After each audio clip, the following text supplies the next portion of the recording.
तो फ्रेंड्स आज हम बात करने वाले चैप्टर 5 पृष्ठ रसायन सरफेस केमिस्ट्री के पूरे चैप्टर के अति महत्वपूर्ण प्रश्न। भाई ऐसे प्रश्न देखेंगे जो कि एग्जाम में हर साल आते हैं। और बात करें ये जो चैप्टर 5 हमारा ये बहुत ही इंपॉर्टेंट है। इससे बहुत सारे क्वेश्चन आते हैं, जैसे आपका पिप्टीकरण हो गया, स्वर्ण संख्या हो गई, इस टाइप के बहुत सारे क्वेश्चन एग्जाम में पूछे जाते हैं। ठीक है, तो आज हम उन क्वेश्चन को देखेंगे कौन कौन से ऐसे क्वेश्चन है जो कि एग्जाम में हर साल आते हैं और इस बार भी आने के उनके पूरे चांसेस रहेंगे। ठीक है, तो भाई प्लीज वीडियो को लास्ट तक देखना।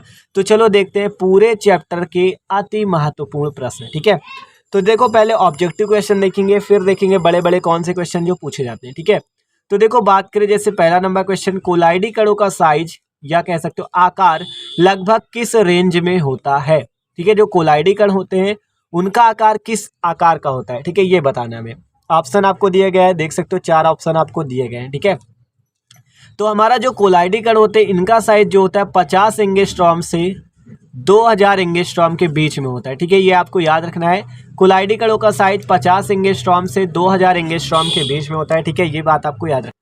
ठीक है, तो आपको पता चल गया कोलाइडी कणों का साइज किस पे होता है, 50 एंगस्ट्रॉम से 2000 एंगस्ट्रॉम के बीच में। ठीक है, क्वेश्चन इंपॉर्टेंट है, ध्यान से देख लो। ठीक है, अगला क्वेश्चन देखो, कह रहा है औषधियां किस अवस्था में सर्वाधिक प्रभावी होती हैं। मतलब जो हमारी मेडिसिन होती है किस अवस्था में ज्यादा प्रभावी होती है। ठीक है, तो देख सकते हो कोलाइड, ठोस, विलयन, इनमें से कोई नहीं। तो हमारी जो औषधियां मेडिसिन है ये कोलाइडी अवस्था में ज्यादा स्थायी होती है, ये बात भी आपको याद रखनी है। ठीक है, क्वेश्चन इंपॉर्टेंट है। अगला क्वेश्चन देखो, कह रहा है कोहरा निम्न कोलाइडी अवस्था का उदाहरण है। कोहरा मतलब किस प्रकार का उदाहरण, गैस में द्रव परिक्षिप्त, गैस में गैस परिक्षिप्त, गैस में ठोस परिक्षिप्त, और चौथा ऑप्शन द्रव में ठोस परिक्षिप्त। मतलब जो आपका कोहरा है, कोहरा आपका जो ठंडी में पड़ता है वो किस प्रकार का कोलाइडी अवस्था है। तो जो कोहरा है उस पे क्या होता है, गैस में आपका ठोस होता है। ठीक है, सॉरी गैस में द्रव होता है, देख सकते हो। अगर बात करें जो कोहरा है वो आपका एक धुआं टाइप होता है, धुआं टाइप होता है। ठीक है, तो वो क्या होता है, एक गैस टाइप। और जब वो सुबह आप देखोगे तो आपको अगर पेड़ पत्तों पर भी देखोगे तो उस पे क्या होता है, ओस की बूंदें होती हैं, तो वो क्या होता है, द्रव। ठीक है, तो गैस में द्रव परिक्षिप्त होता है आपका क्या, कोहरा। ठीक है, तो ये वाला ऑप्शन आपका कौन सा, गैस में द्रव परिक्षिप्त। ठीक है, देख सकते हो आप। ठीक है, अगला क्वेश्चन देखते हैं। अगला क्वेश्चन है, ये भी इंपॉर्टेंट है, कह रहा है पर्पल ऑफ कॉसियस क्या है। ये क्वेश्चन भी पूछा जा चुका है एग्जाम में कि पर्पल ऑफ कॉसियस क्या है। ठीक है, 4 ऑप्शन दिए गए, AH2S3, AU sol, sulphur sol, FeOH का whole thrice sol. Purple of Cassius पूछ रहे हैं, तो हमारा पर्पल ऑफ कासियस क्या है, यहाँ पे AU सॉल। AU सॉल जो है ये क्या है, पर्पल ऑफ कॉसियस। ठीक है, इसको याद रखना है आपको। ठीक है, अगला क्वेश्चन देखो, कह रहा है ब्राउनियन गति का कारण है। मतलब जो ब्राउनी गति होती है, जो टिंडल प्रभाव में आपने देखा होगा, ब्राउनी गति जो होती है ये किस चीज का कारण है। द्रव अवस्था में तापमान का उतार चढ़ाव, कणों का आकार, परिक्षेपण माध्यम के अणुओं का कोलाइडी कणों पर संघात, कोलाइडी कणों पर आवेश का आकर्षण एवं प्रतिकर्षण। तो ये आपको 4 ऑप्शन दिए गए, इनमें आपको बताना है कौन सा ऑप्शन सही है ब्राउनी गति के लिए। ठीक है, तो ये जो ऑप्शन हमारा सही है ब्राउनी गति के लिए वो है परिक्षेपण माध्यम के अणुओं का कोलाइडी कणों पर संघात या कह सकते हो आक्रमण। ठीक है, जो परिक्षेपण माध्यम के अणु होते हैं उन वो क्या करते हैं, कोलाइडी कणों पर संघात करते हैं या आक्रमण करते हैं, जिसके कारण जिग जैग गति बनती है, कोलाइडी कणों की ब्राउनी गति कहलाती है। ठीक है, तो ये वाला ऑप्शन आपका सही हो जाएगा। अगला क्वेश्चन देखो, कह रहा है निम्नलिखित में कौन प्राकृतिक कोलाइड नहीं है। रक्त, शर्करा, NaCl, RCOONA, इनमें से कौन ऐसा है जो प्राकृतिक कोलाइड नहीं है, मतलब प्राकृतिक रूप से नहीं है। ठीक है, तो RCOONA जो है हमारा प्राकृतिक कोलाइड नहीं। बात करें रक्त, ये एक प्राकृतिक है। शर्करा की बात करें वो भी, शुगर भी आपकी प्राकृतिक है। NaCl नमक की बात करें वो भी प्राकृतिक, लेकिन जो RCOONA है ये हमारा प्राकृतिक नहीं है। ठीक है, तो इसमें ऑप्शन IV चौथा नंबर। आप देखो लॉन्ग टाइप पे क्वेश्चन देखते हैं जो एग्जाम में पूछे जाते हैं, जैसे आपका कि क्लोरोफॉर्म को रंगीन बोतलों में रखा जाता है तथा उसमें कुछ मात्रा एथिल अल्कोहल की भी मिलाई जाती है। ये क्वेश्चन मोस्ट इंपॉर्टेंट है, इसे ध्यान से देख लो। ठीक है, तो देखो बात करें क्लोरोफॉर्म को रंगीन बोतलों में क्यों रखा जाता है, मतलब ये जो रंगीन बोतलें हैं इनमें क्लोरोफॉर्म को क्यों रखा जाता है ये बताना है। ठीक है, तो देखो बात करें क्लोरोफॉर्म का जो फॉर्मूला होता है वो होता है CHCl3। तो देखो क्लोरोफॉर्म को रंगीन बोतल में ऊपर तक भरकर इसलिए रखते हैं जिससे प्रकाश और वायु अंदर ना जा सके। इसमें ऊपर तक भरकर क्यों रखते हैं कि इसमें लाइट और जो आपकी हवा है ये क्या इसके अंदर ना जा सके। ठीक है, अन्यथा क्लोरोफॉर्म धीरे धीरे ऑक्सीकृत होकर फास्जीन गैस बना लेता है। अगर इस पे वायु और प्रकाश चला गया तो क्लोरोफॉर्म जो है फास्जीन गैस में बदल जाता है। देख सकते हो आपका ये क्लोरोफॉर्म जो है इसका ऑक्सीकरण हो जाता है और ये फास्जीन गैस COCl2 इसका नाम क्या होता है, फास्जीन गैस में बदल जाता है और यहाँ से HCl आपका बाहर निकल जाता है। ठीक है, देख सकते हो क्लोरोफॉर्म का ऑक्सीकरण हो गया।